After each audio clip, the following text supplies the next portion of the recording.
La première réaction, c'est bien sûr celle d'une émotion extrême, puisque comme à chaque fois malheureusement qu'il y a des incendies majeurs, nous sommes touchés de façon viscérale. Et ici, dans cette région de la Conca d'Oro, qui est une véritable merveille, arriver et être confronté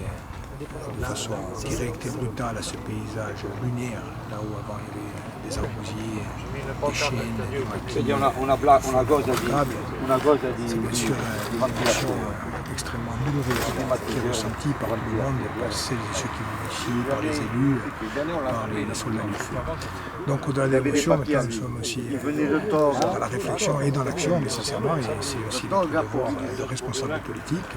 Je pense qu'il va falloir tirer les leçons de cet incendie, bien sûr. D'abord saluer le courage de celles et ceux qui se sont battus pendant 3 jours sur tous les fronts, la détermination, la mobilisation des élus, l'implication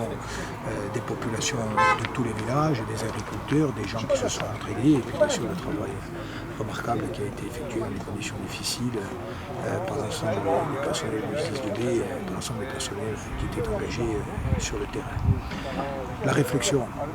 on a commencé à débaucher, il y a bien sûr aussi de la colère que l'on peut comprendre chez beaucoup d'habitants, parce qu'il semblerait, sous réserve des suites de l'enquête, que les mises à feu soient criminelles, soient des choses plus graves.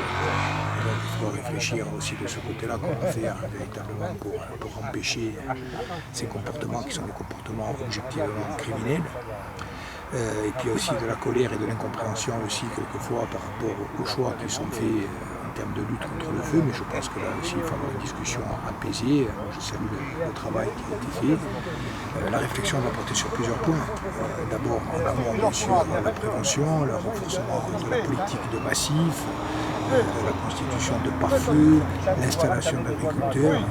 et puis ensuite il y a la surveillance, une surveillance qui doit être renforcée, notamment lorsqu'il y a des conditions qui objectivement créent un risque majoré. Là, il y a la sécheresse, il y a un taux d'hydrométrie extrêmement bas, il y a un vent qui risque aussi de se renforcer dans les prochains jours. Donc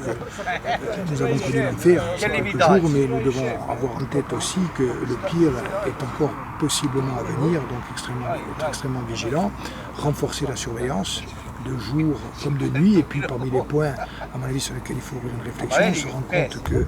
c'est connu, mais ça a été confirmé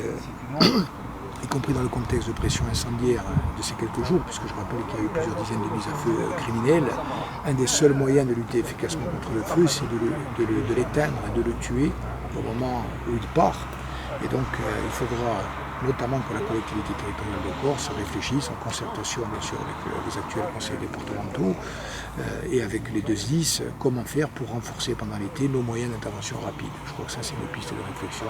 importante. La situation bien sûr est catastrophique, mais je pense qu'elle aurait pu encore être bien pire s'il n'y avait pas eu une mobilisation extraordinaire. Et je tiens bien sûr à rendre hommage à toutes celles et à tous ceux qui se sont battus jour et nuit pendant de très longues heures. Bien sûr les élus, la population, les acteurs de terrain, les agriculteurs, les vignerons, une solidarité sans faille. Et bien sûr un coup de chapeau aussi à l'ensemble des personnels civils et militaires qui ont été engagés sur cet incendie, avec notamment le travail du SDIS 2B, le travail des sapeurs forestiers, des militaires également, de toutes celles et tous ceux qui ont contribué à faire que le pire soit in fine évité. Il y a un bilan qui est extrêmement lourd, bien sûr, une véritable catastrophe écologique, mais en même temps, on a pu éviter le pire, c'est-à-dire pas de blessés, pas de morts, pas de maisons détruites, et puis un feu aussi qui,